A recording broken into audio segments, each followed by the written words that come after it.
Isn't it crazy that we're in Pittsburgh? It's insane. What are we doing in Pittsburgh? Huh? Following your dream. That's right. Question number 1. Please give a brief description. This is the birth story of Lucas, our first baby and only.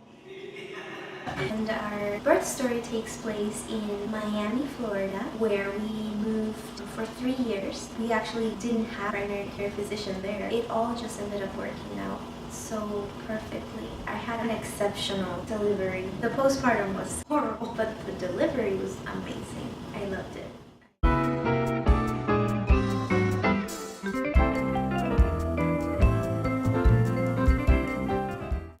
So let's get into the story. Since it was our first baby, everyone was very excited, and both our moms and his little brother came to see us for the birth of Lucas. It was Christmas time, we had the Christmas tree, we had everything set up for the baby. It was really magical. It was a real magical experience. I think I enjoyed it, but obviously it's such a challenging moment. You can't help yourself. So what was your due date? December 12th of 2016. We got that due date from our ultrasound in Peru on May 5th. I remember it was like 8th week, 8 weeks of gestation. That Did week the for ultrasound. sure, yeah. Yeah, on Thursday, and we traveled on Tuesday. And that Sunday was Mother's Day. Crazy. Actually, we could find out the exact date. So we found out on May 9th. No, wait, May 10th on a Tuesday. Oh no, never mind. No. You're right. You're right. It's May 3rd on a Tuesday. That's when we got the pregnancy test back in Miami. Yeah. Okay. Traveled the same night. So- Freaked out for 48 hours. And got the ultrasound on the 5th. So I was right. So on the 5th we had the ultrasound.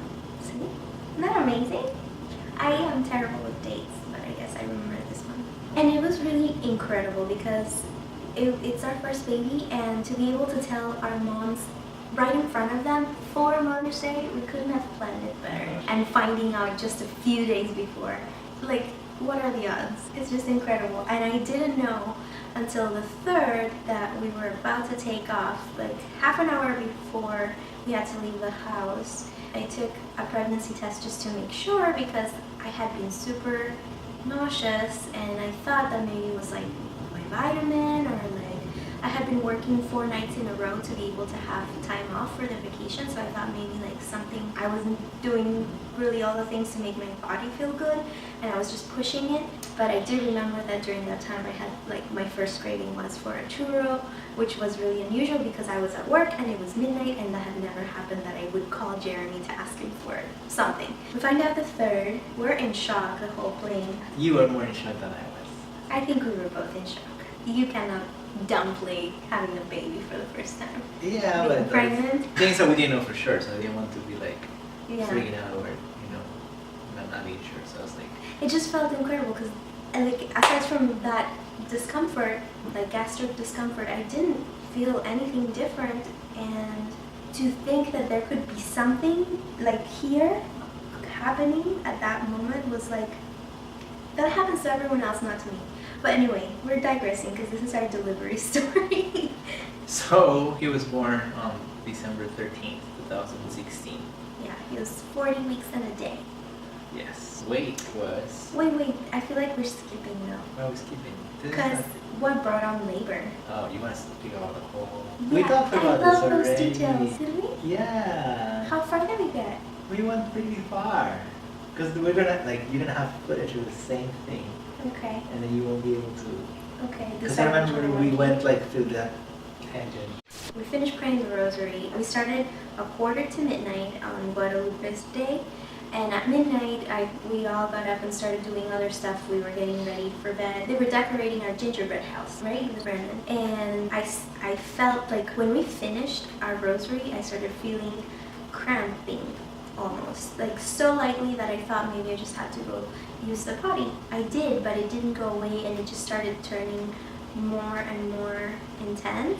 And I just felt the urge to be in the bathroom peeing the whole time. And so since it started getting stronger, we were like, I think this is it. Because by that time, I already had seen like the mucus plug. Yeah. The same day? The day before.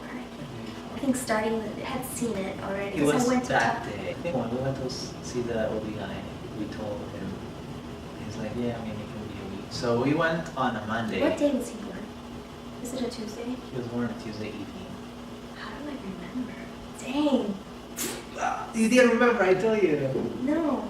I I said, was it on a Tuesday? Was it a Tuesday? He was born on Tuesday evening. Oh, I don't know. I was Okay, the thing is, you had your follow-up appointment for the 40-week, like, follow-up evaluation. We went, and I think you had just had your mucus plug passed. Mm-hmm. So when we saw him, he was like, oh, you're not dilated. That was a Friday. And you I were... think I remember. Because they are not open Saturday, Sunday. That was a Monday. Lucas was born Tuesday night, right? Mm-hmm. So then he said, okay, if you guys want to get induced, we have a spot on Thursday. But I had already missed the first chance, so this is nothing. We sort of, I called him at 7 a.m. to go there and get induced. So this, Oh yeah. So see, I told you we shouldn't have let this much time pass by before telling the story. You don't. But these are little details that don't mind that much. It matters. Because we had to see the doctor like 4 times. So maybe we saw him on a Friday. That was a Friday. And you I were... think I remember. I'm old. Lack of sleep has taken away my memory. I didn't sleep much. Either way. So I think we did see somebody on a Friday. Wait, why did we see him on a Friday then? No, we didn't see him on a Friday. We called maybe. Because I remember we called on a Sunday. And yeah, and then he's like, okay, if you want, we have a spot for you guys tomorrow, Monday. You have to come at 6:30. And we didn't go. But we went to a follow-up appointment, like a show-up, like a walk-in appointment. And then he's like, oh guys, I was waiting for you earlier. And we were like, no, we just thought we were to wait a little longer or whatnot. Then that Monday, he's like, okay, there's an opening that might happen on Thursday, so maybe if you make up your mind, you have to let me know now, or like tomorrow. And then maybe I can set you up for Thursday for a scheduled induction. But our other option was just to wait for the following Monday, which was a week later. So we chickened out on Sunday, and he said, meet me tomorrow morning at 6:30, and we didn't show up. And then we showed up in the clinic the same day, and that's when he's like, okay, you can come Thursday, maybe, if I have a spot. If not, it's gonna be next Monday. So we were like, okay, we just wanna wait then, and we will figure it out. And then that Monday night, that's when we had rosary. I mean, we were making the gingerbread house, which was kind of cool. And then that midnight, we finished the rosary and started having contractions. On Tuesday, December 13th. So yeah, okay, so you're right. He was born. So Oh, that's the guy. good job. So yeah, I started the contractions and they started getting harder and harder, and so everyone was like, oh, you should rest. And I was like, I was hungry because I knew that the next day I wasn't going to be able to eat, because once you go in the hospital they tell you that's it, just ice chips. And even if so, my mom made me chicken soup by my request, and I had just the broth, and it was so comforting because of course with the pain you like feel a little cold and it feels like a cramp, so the soup was just like so soothing in my belly. It just felt so nice, and I thought that I maybe could go to sleep, but unfortunately I lay down and the pain was just unbearable. Like I had to be sitting or in the potty, and it was getting stronger. So I remember I had an app, which I don't remember what it was now, but I remember, keeping track of my contractions, and I just like got up and let everyone sleep, or so I thought. But of course I was in the bathroom, and it was a 1-bedroom apartment, so I'm sure everyone, I don't know if they slept really well or not, I haven't asked them. And I was in the bathroom peeing and breathing through my contractions until they were spaced at the right interval. Like I think it was like 5 minutes or less. And at 7 a.m. I was like, I can't take it anymore. I have to call the doctor. And at that point I woke Jeremy. I remember vividly like watching the clock, like making a point of like, I'm gonna wait until 7, and watching the clock turn 7 to wake Jeremy up and to tell him, I think this is it, and like we have to call the doctor. And then he offered to maybe come in, or to wait for a couple more days of contractions, because that was normal. And I was like, not gonna wait for 2 days until everything was ready. We showed up at the hospital at around 11. Everyone was super nervous, I think at home. Excited / nervous. And when they came to check me, I was only 2 centimeters dilated, too, and like they said 80% effaced, which at the office they had told me 90, but anyway they said 80. So they had the tachometer on my belly and they were taking my vitals, and I just wanted to be in the bathroom, which sucks because of course there's like 5 other ladies in there. They're also progressing probably, and they also need the bathroom, and I didn't want to leave the bathroom. And it's so hard with that big belly to like maneuver yourself. Oh my god, you had a big belly, baby. I had the biggest belly I've ever seen in a person my size for a single lady. And also, like, I remember them telling me that I had a lot of fluid. Like, whenever they did the ultrasounds, they would say, oh my gosh, you have a lot of water in there, that's good. Was that the first time? It was like, I think the very first time. They said drink more water. Yeah. Yeah, I mean, that's I don't know what it was. Yeah, you're right. But towards the end of the pregnancy, everyone was like, wow, you have so much water. And Because it was just like, whoa.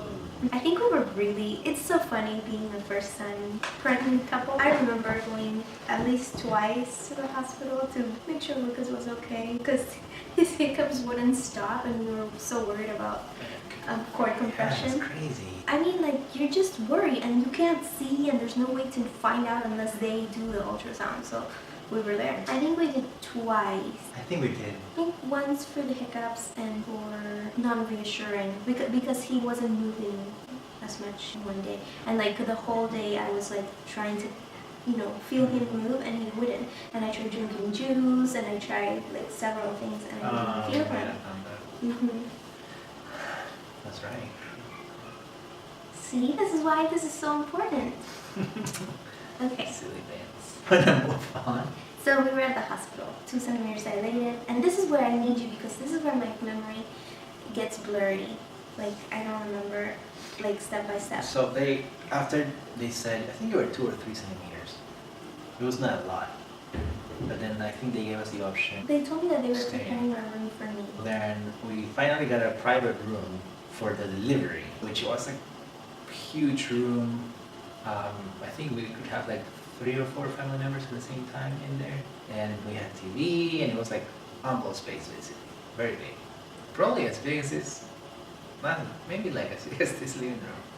It was really big, yeah. And we were next to, my bed was right here and the window was right there, which was nice because I got a lot of light. So then once they placed us there, Karen had gotten some treat for the nurses on a little snowman kind of bowl.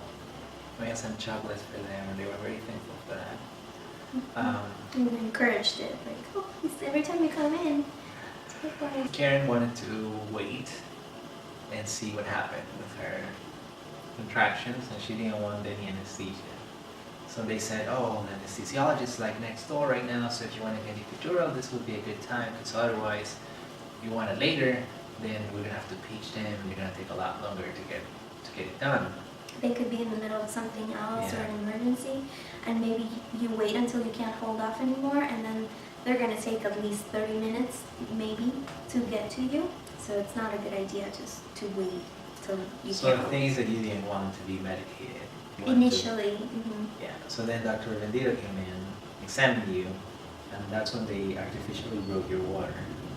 Oh yeah, so they, So then the real contractions came in. That's when it became super painful, but it was like obviously right away. almost, yeah. Yeah, so it was like right away within like 10, 15 minutes. Yeah. You started having pretty frequent contractions and they seemed intense. You never screamed or say like out or anything. She I was tried just really hard. silently taking the pain and just I was trying to breathe.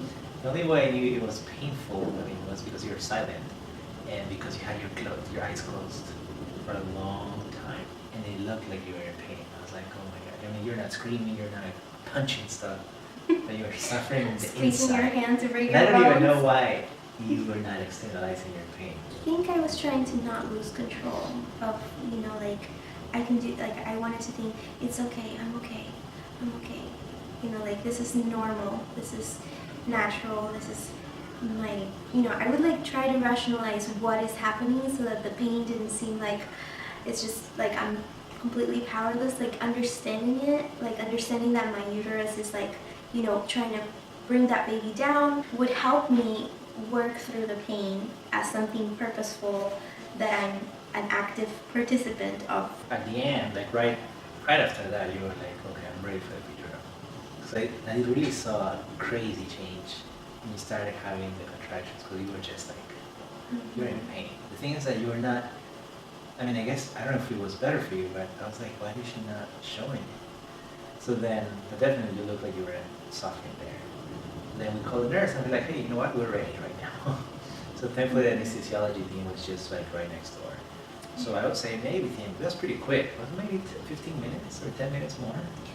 Yeah, it took 15 minutes at least, and I'm glad I didn't wait too long because they ask you to bend forward. They put you at the edge of the bed, your feet dangling, and they ask you to like make a curved C with your spine to try to get into that intercostal space. You have to be really still, and if your contractions are any harder and more painful than what mine were, I don't think I would have been able to be so still. I think they took around 30 minutes to do everything.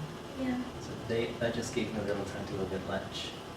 Feels like something cold. They asked you to leave too. Yeah, I mean, they want to stay for that.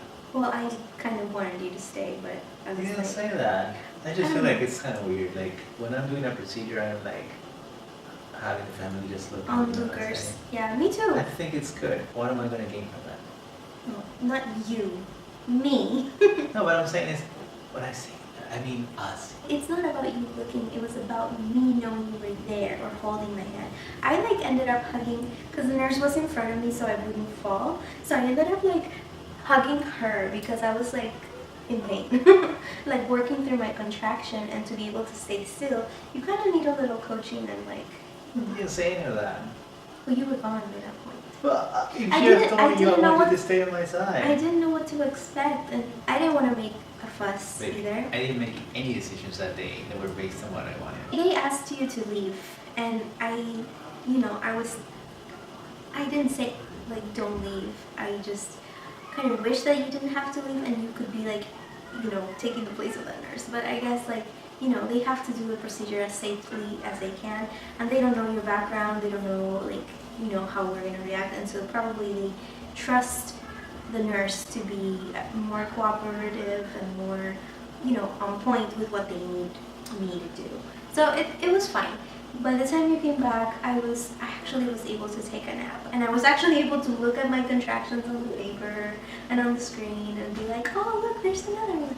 But I did notice that if I moved my feet a little, the contractions were stronger and more often. If I stayed still, which I was very tempted to do, falling asleep and not moving, they would take longer and they were weaker. So I noticed that I had to move my feet, my legs, in order for them to actually happen better. When I came back into the room 30 minutes late, I went downstairs to get something to eat, and I saw your mom, my mama, looked at Brandon downstairs. They were just waiting to see what's going on. Your mom was trying to play it cool, like she was not stressed out. I'm sure she was. Absolutely. But then when I came back up, then you were like a different person. Like absolutely different. You're smiling. You looked like you were resting. I was like, dang, like it was such a crazy change.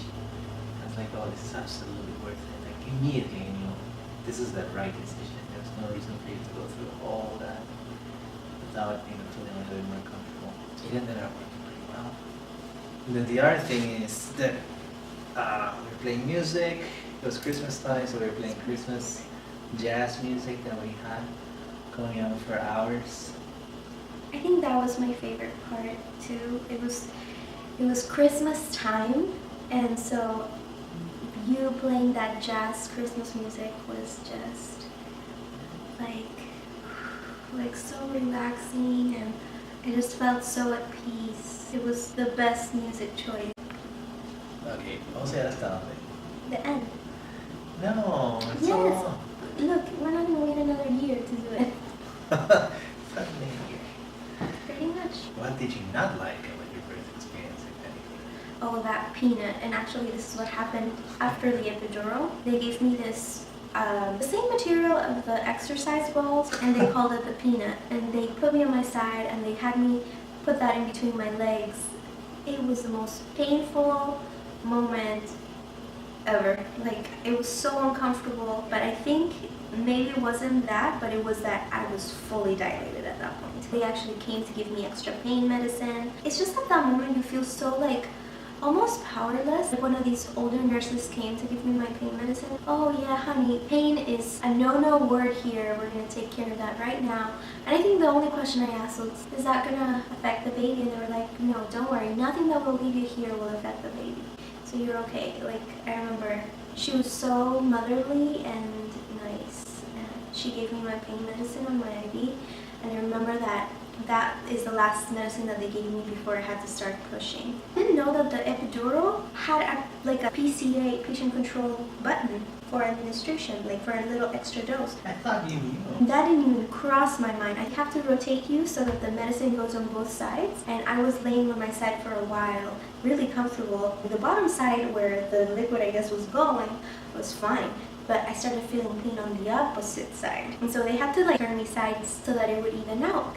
But even then, I still felt the pain in one part. The nurse came and pressed the button, and then she said, you should be feeling better soon. But when that didn't happen, they brought me the medicine. And if that were not to work, then they were going to call the anesthesiologist to change the PCA settings. But that was not necessary. At this point, with the peanut thing between my legs and me switching back, I think I also asked them to check my tegaderm because it felt like it was wet and it was coming off, but I guess it wasn't. I remember there was something wrong with it. Maybe there was a little bit of a bloody return or something. Oh yeah, I think something like that. When everything was fine and they took the peanut out, they checked me and I think I was ready for pushing. I was 10 and they were like, oh, it looks like you're ready, so let me go and call the doctor right now. And that was when... Well, he took like 30 minutes to get there. How does Kevin Hart say? It's about to go down. Yeah. It's about to go down. Oh my god, I really like that joke. So then he took like 30 minutes to come in as they were preparing the bed and the tables next to you, and you were just in crazy amount of pain at that point. You had a lot of pain. I don't remember. You were not screaming or anything, but you could see it in your face, and it was like, it was getting there. So we're just waiting for him very patiently, and we're like, okay, he's not here yet, he's not here yet. And you kept having this contraction, which is like, close to the end of labor. As soon as he got to a room, then you start pushing. He was super patient. I mean, he didn't push you to like push in 10 minutes and be done. Which apparently most doctors do. I don't know, in Peru they'll do that. It's pretty bad. So he actually stood there. I mean, he was wearing this sterile gown, so he crossed his arms. He's like, okay, so yeah, keep going, you're doing fine. And then he did that for like 10 or 20 minutes. It didn't feel that long, but... It was like 20 minutes. You were like, okay, so we're good, we'll see. So he had me push whenever the contraction was happening, which is helpful because the contraction is helping you push, right? And I was trying to figure out how to push as well. And then after a while... Oh, and he involved you. Yeah, so... You got to hold my leg. Yeah, so it was kind of cool. I mean, it was really good that, you get to participate very actively during labor. Mm-hmm. Not that actively, but, compared to this waiting outside. It's good for you to witness firsthand. So yeah, he is asking me to like lift your leg up from the back of your knee and help you push. And I was holding your hand with my other arm. And I was just trying to encourage you and, as the coach for the whole birth. And then you were pretty good, but then again, like, it was so freaky that you're not screaming or yelling or anything. You're silent. The whole time I was like, what?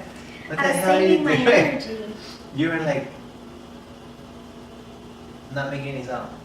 Maybe it's tiny hum, like a cat. Something like that. That was it. I'm like, just okay. Wait, so you was uncomfortable that I wasn't crying? It was kind of uncomfortable, but I was like, what's going on with her? Like, I just didn't know. I mean, I thought you were trying to be polite and not to be, like, like Karen gets sick, she could have pneumonia, but she'll still not cough. And not because she doesn't want a cup, it's because she doesn't want to bother with her cup. I don't think it was about others. I mean, yeah, like also maybe. Which is the silliest thing in the world because you are in labor. No, but that was not the main reason. Like the main reason, I think it's because when I did my rotation, like, and not even then, but like I've watched shows and stuff. It's like if you're screaming, you have this much energy, and if you're screaming, you're gonna waste that much energy screaming versus pushing. Like your energy's getting spent in the wrong thing. So I was trying my best to like channel all my, to pushing. I just felt like your eyes were gonna pop out or something because you were not, the pressure was not being liberated anywhere else. You were just eyes It closed. was like very. Well, And also like I felt like it was so soothing to have the music. Like it really helped me. what? Music's very. So then the other thing was that, so Karen was supposed to push, but how was it? It was like breathing in and out, in and out, in and out, and then you had to push for like, was it 10 seconds at a time? No, 3 times. Yeah, but like for Within 10 seconds, right? You're supposed to like breathe in, breathe out, and you count like 1, 2, 3, maybe up to like No, 3. 10, and then push, and then we will start again from 1, 2, 3. So the thing is that Karen was trying to push, but she couldn't figure out with the stress when not to push or when to breathe. So sometimes when you were supposed to push, you were breathing, and you were supposed No, to it was breathe, you about were like, pushing. and now, so you were supposed to push, and then like, when you breathe in, I don't know, it was something like that, or like I exhaled when I was like still Yeah. not pushing, something like that. So in the middle of that, and Karen's like pushing a baby out of her, and because she messed up with the coordination of that, you were apologizing to everybody. I was like, what? I You were wasn't like, apologizing "Oh." to everyone. I just said, oh, I'm sorry, or like, I'm sorry. I'm like, what? Why are you sorry? You just either keep breathing or keep pushing when you were apologizing. I think it was just a reflex, because I knew I messed it up. It was like dancing and you mess up and you're like, oh, I'm sorry, But at that point, I guess I was more like, I'm sorry. Yeah, you're pushing Lucas out. So that was interesting. And then after a while, I think, I don't know, maybe everything took like maybe 40 minutes. It didn't seem that long. It I mean, doesn't that's seem what your possible. mom said. I mean, I didn't keep track of time, but from the time maybe we're It sounds too little, maybe 20. of like actually delivering. So yeah, that's about 40 minutes. So the thing is, then like Lucas frowned, Mhm. and then I could actually touch his head. Oh, he had us. Did I touch it? I think I did. You did. I touched his head. And I was like, oh my god, it's coming out now. And then, And I had a picture, oh a my 3D god, the of creepiest Lucas thing was there. that for a while I could just see his skull. I was like, my baby's still in there. Let's get him out of there. And I could just see like his occiput. I was like, oh my god, I need to take him out of there. And I was like, he's gonna get What is he I doing was there? thinking he's gonna get He's the been there.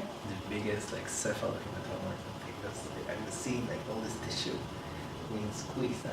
Okay, that's gonna be right. And then he came out, and thankfully he immediately, did he immediately start crying as he was coming out? I think so. And then he also pooped on his way out, which freaked us out a little bit.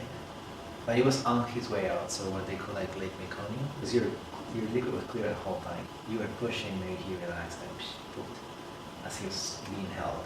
Maybe I squished him. And then yeah, they put him on the side to be like warmed and cleaned up a little bit. And that was where that PQ nurse from Miami Children's was who we had worked with. And then Where was she? Australian? I think she's Australian. It's Margaret? Margaret. I remember seeing Lucas are like, he was like skinny and throwing He gang had signs. the longest fingers Oh my and goodness, toes. yeah, this long boy. And then we held him and I held him, I think. And then I took him to you. I think they gave him to me first. Yeah, for a little bit. And you held Yeah. him on your chest. And they took Yeah. him out just to clean him up a little bit, to stimulate Not him. enough. He was a little tachypneic, he was having some retractions too, but they were mild. So that's why I think they were thinking about keeping him in observation for a little while. So, but in the meantime, we took him back to you. And I had learned from my friend Grecia, who's a lactation consultant, that there's the golden hour as soon as the baby's born. That's when they're the most active, and then the rest of the day they're probably just gonna sleep. So at that point, it's so important to put him to rest. So I did. Like, I was like, oh my gosh, this is so weird because nothing's ever come out of here. It felt like, probably like you feel like as a guy, you know, like this never does anything like that. It happens to everyone else, but to women, but not to me. And then he latched on and he was like suckling, and I was like, oh my god, and he was so relaxed and so happy there. And just to feel him, oh my gosh, it was like, I couldn't believe it. Yeah, it was kind of crazy. And I guess that helped him a lot. And the nurses were so nice.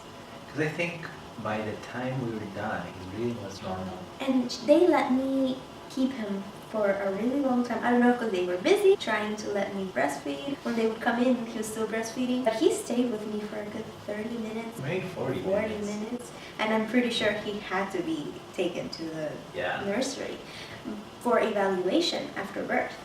Yeah.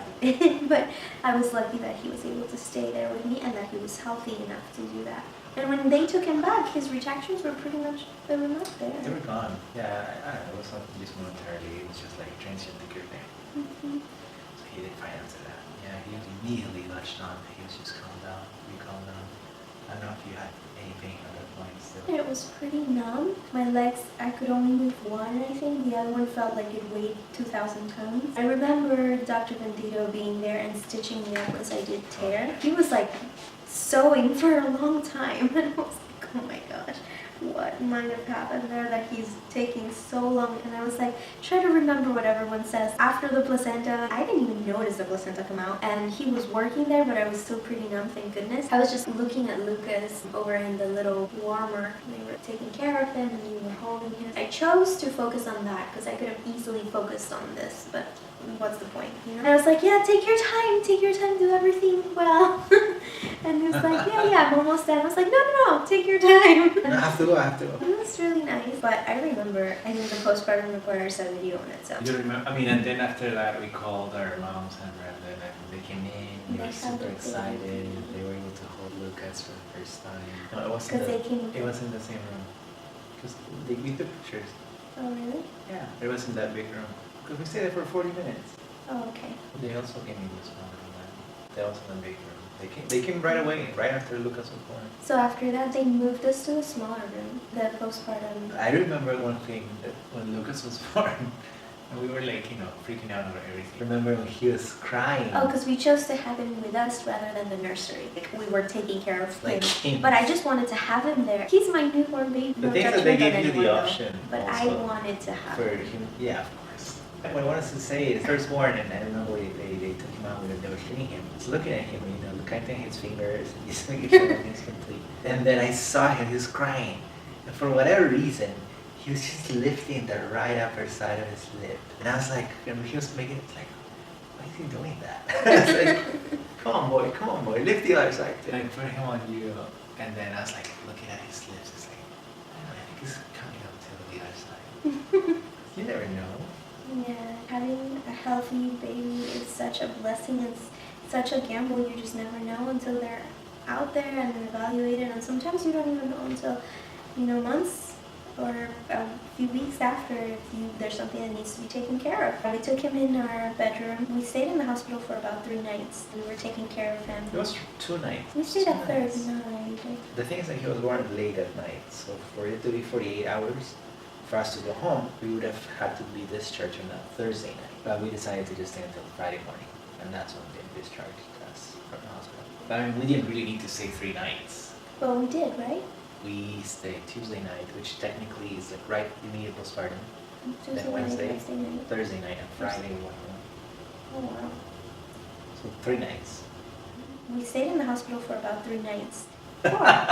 Tuesday 3 night. nights. But Tuesday night, Wednesday night, Thursday night. Oh, 3 nights. So I was right the first time. Okay, so we stayed with our baby in the room, which was the biggest blessing. It was a sacrifice too. At that point, you do your pericare. Before I moved to the little room, the nurse came and she did my pericare. I had never seen so much blood. Sorry, never seen so much blood.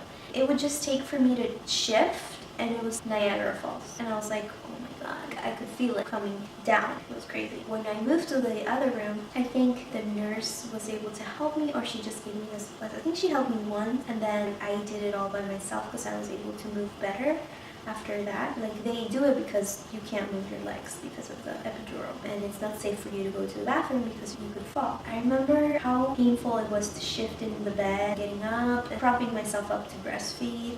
We met that nurse that actually had worked at Children's Hospital. She used to work in PQ. She was really nice to us. They were really busy in the daytime. The day nurses are a different breed of nurses. They have so much to do. They also, because I think they had a patient that was unstable. Yeah. So I think they were like running around like crazy for a while. Mm-hmm. Sometimes what happens. I do remember like being so afraid to get boggy uterus. You're supposed to be massaging your uterus constantly, and I remember doing that in bed, you know, to make sure. It contracts properly. Mm-hmm. Atomy, like. Mm-hmm. Like when it's not contracted. Yeah. Well, that's dangerous for other reasons. It could be bleed. It's not closing. Yeah, basically. it doesn't stop bleeding. It was the worst experience. My feet were still so swollen, and I didn't have the right shoes because I had these shoes that you tie. That was like my biggest mistake, my biggest regret, my shoes. And they were like these sandals, because nothing would fit the top of my feet, and my feet were like ginormous. They were big. They were humongous. I think that you get like a crazy amount of hydration while you are in labor. I think they overhydrated you. Maybe. That felt Like you so were swollen for like 2 weeks. It felt like It was it. painful. Yeah, I got these little bumps on my toes, and we didn't know what it was, and they were so itchy. Remember the last week of pregnancy? I remember laying down in Tia Lisa's couch and putting my feet out. I remember my nurse saying like how much stamina I had for like So much stuff. like having been awake. Dude, you didn't sleep for 48 hours, which was insane. And then I chose to have the baby with us. I didn't sleep for the next hospital stay that much either. That was insane. Oh my god. I couldn't. I Like, had to was trying breastfeed to every avoid 2 to it. 3 hours. The thing is how that I poor did it. Lucas, because the thing is that he was super congested when he was born. He had lots of like, I don't know if it was whatever fluid it was he had in his nose. Remember, like as soon as we would put him down on the bassinet, he would start like, He couldn't. it was not even that, it was like a snort. He was like congested, you know. He was would like a start little crying. pig. I was like, that pig can't breathe. But every time you would put him on the breast, he would be fine. Some people would, I don't know, allow him to swallow those secretions maybe. Or maybe the warmth dilated him just enough. I think he was just The swallowing. propping. The swallowing, I think probably the structure in his mouth made more air go through his nose and then just swallow and stuff. So he was fine during while he was in the breast. I remember immediately putting him down and we just go back to sleep and you would hear, And then. That's like- baby. Yeah, and the nurse tried to use saline. She's like, yeah, he tried it a lot, it didn't work. I think he's just tired, so he's asleep. But when she brought him back, remember? But she was like, oh, let me take him. And Or did you do it? I go after that. I was like, But it was so loud. I was like, I think she was please putting like the suction. normal saline. Probably she didn't have the little ones, so she was using the syringe and then trying to suction from the other side. Oh yeah, she said that we have the suction, but in the room, the nursery. So you took him. Yeah. I mean, he did a little bit better. Yes. Oh, Poor baby. Lucas. We didn't know. And then the poop, because we almost stayed extra for the poop, and we had to give him some formula once. It was like jaundice. The thing he started looking a little jaundice towards the end of the first day, and they did a transcutaneous billing, and it was like borderline. That was it might have been like high intermediate risk or something like that. So I was like, it's because he's probably not getting enough hydration. He hasn't pooped. So I was like, if we stay the same and he hasn't pooped, then tomorrow his feeling might be a little higher and he might end up in phototherapy. And we were like, we don't want him to end in phototherapy. That was a rough decision because we wanted to just exclusively breastfeed. And we wanted to take him home. Yeah.